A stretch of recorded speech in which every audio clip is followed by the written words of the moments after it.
The power of ritual on today's episode.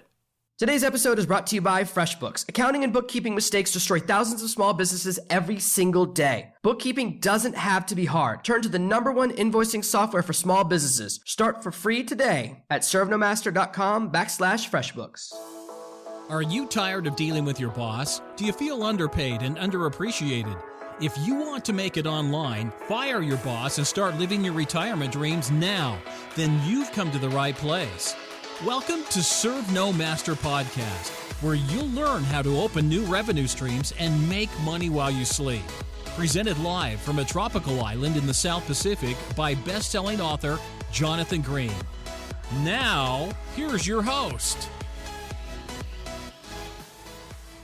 Every time I've become successful in life, it started with the development of a ritual, a pattern that got me into the right mindset, the right state of excitement. Last week, I decided I wanted to write a new book. I came up with an idea last weekend on Saturday. By Wednesday, I had the title and the cover locked in. And in the course of 3 days and a morning, I wrote the entire book, 40,000 words. Most people can't write a 10,000 word book in 4 weeks, let alone 4 days. What separates me from other writers? Am I a genius? Am I special? Am I an exception? No. It all comes down to developing rituals and patterns that get us into the right mindset, that get us excited. I like to procrastinate as much as anyone else. And tomorrow's episode, the next episode, is going to be all about procrastination. But I want to start with focusing on the way to prevent that. In every area of life, we have a foundation of ritual, and ritual really is a series of systems, patterns, things we do to get started. Everyone working a 9-to-5 job has a built-in morning ritual. The time they get up, the way they have their breakfast. Do you take a shower before or after work? Do you lay out your clothes the night before or the morning before work? These little steps, these organizational structures become very rigid. Nobody puts their socks on before their underwear. It becomes part of our ritual. I discovered working in other industries and traveling around the world how important ritual is to maintaining a sense of rigidity, to maintaining our sense of strength and consistency. It really provides the infrastructure or the scaffolding for a successful business as you move forward. With school, work, and life, many areas, the infrastructure is already there. We already have a built-in ritual, built-in pattern. School starts the same way with the ringing of the bell, putting on your uniform. We have these steps, but there comes a moment when you're going to step away from those things. Our goal as part of the Serve No Master tribe working together is to get to the point where you can leave that job behind. And when that happens, you lose all of that infrastructure. If you don't have the power of ritual, if you haven't built your own patterns into your work life now, you're going to run into some real problems. This happens a lot to digital nomads and people traveling. As soon as they hit the road, all of their infrastructure disappears. And without ritual, they run into trouble. So that's why today I want to really help you develop a powerful series of rituals that are going to help you build your business and stay consistent. The brain is really wired to enjoy repeating things. We love cycles. This is why most people go to restaurants. Even if a restaurant has 1,000 things on the menu, they order 4 or 5 things in a cycle. We don't like experimentation as much as we pretend we do. Our brains are designed to like patterns. When we have a pattern, our brain doesn't have to work as hard. It stores the pattern and then it just clicks repeat. It's kind of like a macro on your computer.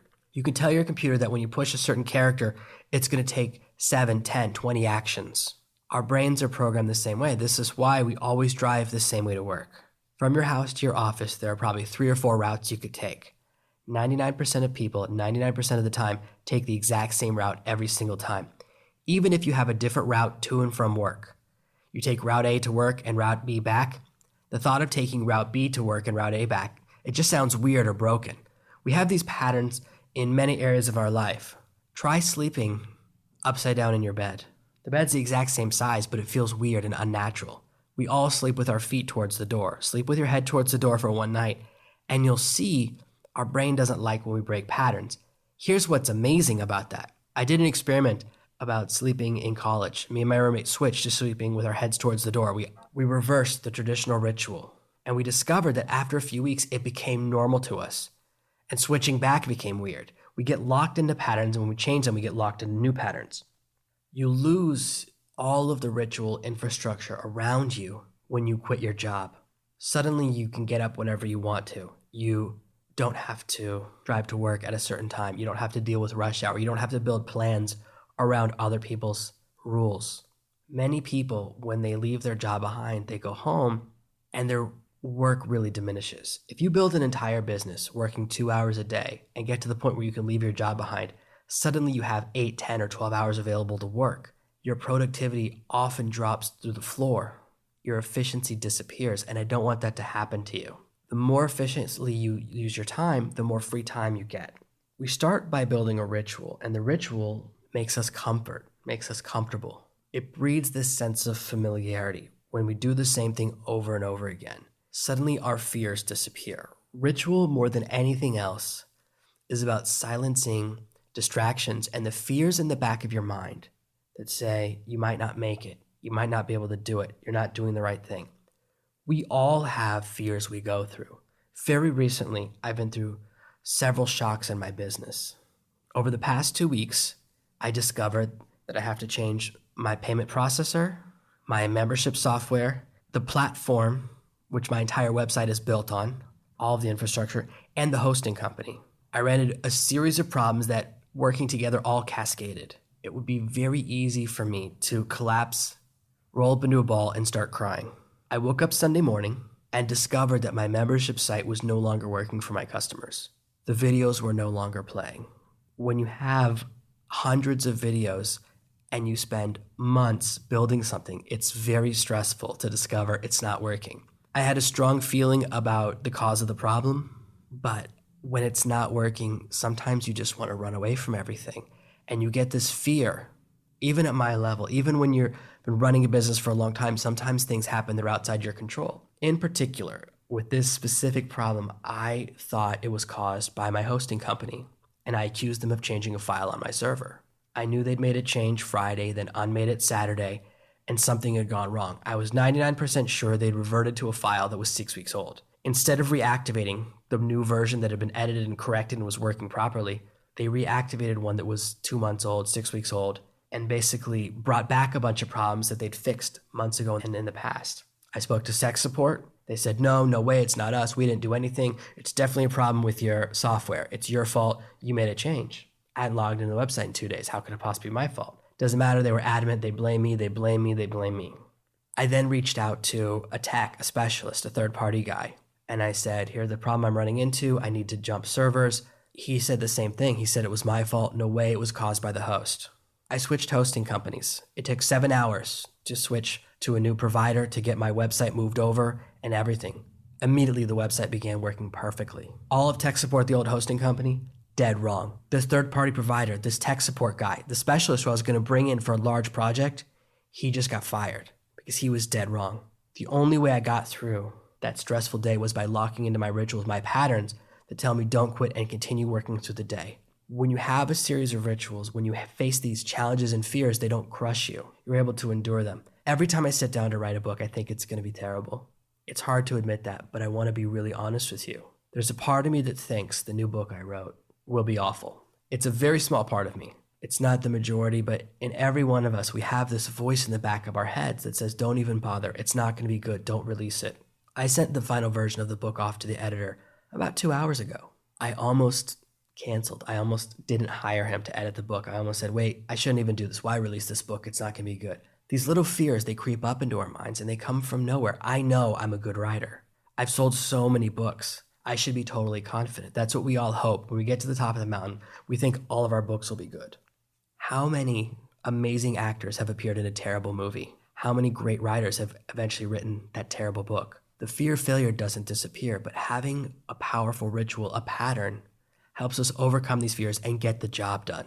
To be totally honest with you, I was really hoping to write the book in a single day. My original goal was to write a 25,000 word book for this new project. In the end, the book is just over 40,000 words. After editing, it's going to be between 40 and 41,000, in that range. So I went 40% over my original estimate. 60% over my estimate. I wrote 15,000 extra words, and it took me 3 days and another 2 hours on the final morning, and then it took me a day and a half to edit and do my rewrite before I send it to the editor. I didn't hit my initial goal, but when I'm in my ritual, even though it took me a few extra days, I still wrote very, very fast.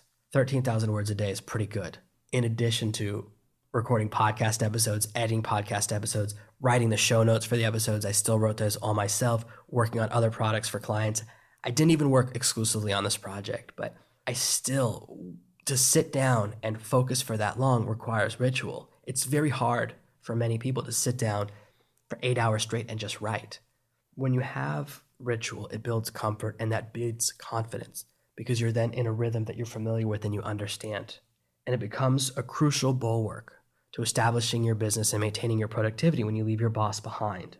It can speed up your workflow. Our days without ritual become distraction. Many people spend 5, 6, or 7 hours checking email throughout the day. A massive study showed that people use way more hours on email than you would ever imagine. Most people are only productive 20 or 30% of the time they are at the office. And if you work in an office, and I have before too, we both know that kind of sounds right. When you work for yourself, you don't want to do that. So let's begin together to talk about building an actual ritual. Now you agree it's useful. Let's get into the nitty-gritty, the nuts and bolts, the value. Every little thing you do, the more fixed it becomes, the more strict you are about times, location, and setting, the better you'll get at performing your job. If you're planning on traveling, if you have a desire to become a digital nomad, become someone who works all around the world, you want to develop a ritual that's location independent. If you're going to stay where you are right now, you can develop a ritual built around your home. If you just want to stay home, take care of your kids, have a certain rhythm, that's great. We want to develop a pattern. The first piece of the pattern is always working at the same time of the day. When you leave your job behind, that piece of the pattern will break because suddenly you have more time available. You'll have to develop a new ritual the very next day. This is when I get up for work. Right now, I'm working on changing my morning ritual with my girlfriend. We just had a discussion. We moved houses a few months ago, and it changed my morning ritual. In the previous house, I had an entire amazing workout set up on our porch, and every morning I could work out. First thing in the morning, I would get up, I would go outside and work out, and that's how I'd start my day. Here, we don't have the same setup on our balcony. It's a different location. I do have my exercise bike here, and I ride it every day, but I don't do it first thing in the morning, and I haven't used my kettlebells in a few weeks. And I've noticed that my diet has lost its effectiveness, so we're doing a bunch of big changes, rebuilding the infrastructure of our day to increase my efficiency. Working out at the same time every day, getting up at the same time every day, working at the same time every day. Building these patterns will make it easier for you to become consistent with your work quality. If you start every day differently, if you do things in random orders, it becomes hard for your brain to lock into a pattern. I check my email every day first thing. When I start my work at the computer, I check my email. Then I close it, and I don't check any of my business accounts for the rest of the day. I do leave one of my personal email accounts open. That email account, it gets like 3 emails a day, and usually it's about things I'm shopping for. It's never business, and it's never anything serious. For example, right now, I'm trying to buy a new paddleboard, so that's the one I have to email through the day. That's the one email I checked and replied to today. Other than that, only in the morning, all of my business email accounts, if you email me, I'll only check it once a day. That's how I deal with my business, because if you allow it to become part of the day, it loses its ritual element. Checking the email every few hours or every few minutes, it becomes a distraction and it wastes a huge amount of time. It becomes a time suck. Establish exactly how you want to start every day. Are you going to exercise before work? Are you going to drink a glass of juice? Are you going to bring a snack? Do you sit down and have something to drink with, like, do you have a cup of coffee sitting down at your desk? All of these little pieces become very specific. I eat breakfast, lunch, and dinner at the same time every single day. I'm very strict about the times of day I eat. It's very fixed for me. I always have the same drink to start every day. I always drink water at the same times every day. All of these things become a powerful pattern so that even though I'm on my own, there's no one watching me. I'm in the room by myself right now. My girlfriend and the kids, they're in the other room so that I can record this without background noise because my kids don't know how to be quiet. You would definitely be hearing them if they were in the room right now. All of these elements become our ritual. The more you can eliminate randomness from your daily plan, from the structure of your day, the more successful you'll become. When you notice a distraction entering your business, entering the structure of your day, you want to take action to deal with it. Right now, I've noticed the number of Skype messages I get and the number of messages I get through Slack has gotten too high. Sometimes I'm working on something and I don't want any distractions. Today, when I was doing my final edits, everyone was messaging me and I thought about shutting down all those platforms. Normally I leave them open because I get a few messages, but not too much, and it's not too distracting. But lately it's become too much. And if it continues to be a problem for a few more days, then I'll shut it down and only leave Skype open for a few hours a day. I'll do the same thing to Skype that I do to email. I'll limit the amount of distraction that's available to me, and it will become a different part of my ritual. Every time you notice a distraction, I used to have a big problem with reading the news throughout the day. I would spend all day reading my favorite news site, and I would go back and check multiple times throughout the day. I tried to completely quit reading the news because it's never good news and it's totally a waste. Now I just read the news every morning for about 15 minutes and then I'm done. I have a strict time. It's become part of my morning ritual, and then it's gone. Each distraction that's a part of your life, turn it into a ritual, and the distraction minimizes. Part of the building of ritual and infrastructure is building up the times you communicate with other people, the entertainment blocks built into your day, the structure of starting your day, and the structure of when you close out your day. As much as starting your day is important, the way you end it's important. Have a fixed time every day when you finish. If you start at 7 in the morning like I do, at 3 p.m. you turn off the computer, you're done. Day's finished. As an entrepreneur, as someone who works for yourself, sometimes you just want to push yourself so hard. This is just as real for me as it is for everyone else. Sometimes when I want to get something done or I want to get so many things done, I put in those extra hours. This is something, again, I'm being very real with you. This is another area I'm working on recently because I've noticed myself slipping. I used to, with my previous ritual, moving to this new house damaged my ritual a little bit, so I need to rebuild it. With my previous ritual, every morning I would start the day by riding my exercise bike or running and doing my kettlebells, following a workout. I had a printed out workout from a personal trainer. Do it every morning, start my day, follow my pattern, very strict. Shower up, walk over to work at the same time every morning, work in my little office till 3 o'clock, and walk back, spend the rest of the afternoon with the kids, and do something on the ocean in the afternoon. So I would get 2 workouts a day. Since I've moved to my new house, my desk right now is like 3 feet from my exercise bike. I ride the exercise bike every day for 20 to 30 minutes, get a good sweat in. But now I'm exercising once a day. It's not as structured. And today when I was in the ocean with my girlfriend and went out surfing, I realized that I need to rebuild my old ritual to kind of take control of my life. I don't want my health to slip while I focus too much on business. This is why ritual and patterns are so important. It's not just about protecting your business. It's also about protecting your mental health, your physical health, your spiritual well-being, your sense of who you are, your confidence. When I don't exercise enough, I start to feel spikes of depression. If I exercise, if I get my exercise every day, I don't ever have that feeling. It really makes a difference in how I feel about myself, my internal thought life. So these steps, these ways we build structure are very important, and build ritual, build structure into your day and become strict about it. Have the clothes you wear when you work. Have the rules about how you do things when you work. When I'm writing, I always wear a certain pair of headphones so that people know I'm writing and I'm in the zone. I do things in a very certain way. This podcast, I'm very, very specific about how I record it. I could probably record this podcast directly into my computer, and I bet the sound would be 98% the same. But it's not my ritual. Instead, I unplug the laptop, I turn it off, I put it across the room, I unplug everything in the room. The water machine's unplugged, the air conditioner's off, all the fans are off. It's getting so hot. And I record through this external microphone into my Zoom H6. It doesn't have any computer components. So there's no hard drive running or fan running, any of those things for background noise. I want to create the best sound possible. And I have the ritual or the pattern for how I record each podcast episode, the steps I go through to prepare for it. All of these different steps, they are designed not to control you, but to help you take control of your life, help you have strong structure.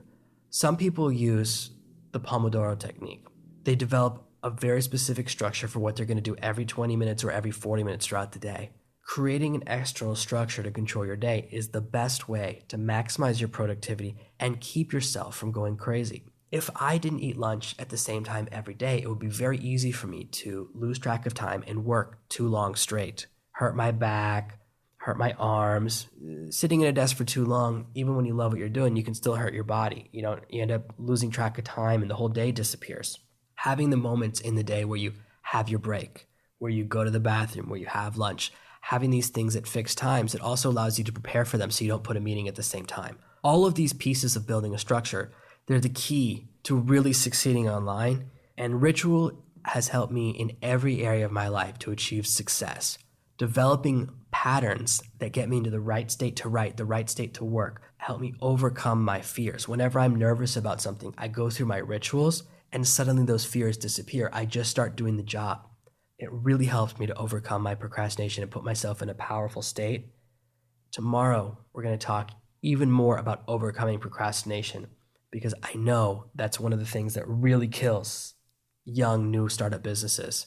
But for now, just remember the power of ritual can help you to succeed as you leave your job behind and you build an amazing, successful online business. Thank you for listening to this week's episode of Serve No Master. Make sure you subscribe so you never miss another episode. And we'll be back next Tuesday with more tips and tactics on how to escape that rat race. Head over to servenomaster.com/podcasts now for your chance to win a free copy of Jonathan's bestseller, Serve No Master. All you have to do is leave a 5-star review of this podcast. See you Tuesday. Thank you for listening to this episode of the Serve No Master podcast. Follow me at facebook.com/serve no master.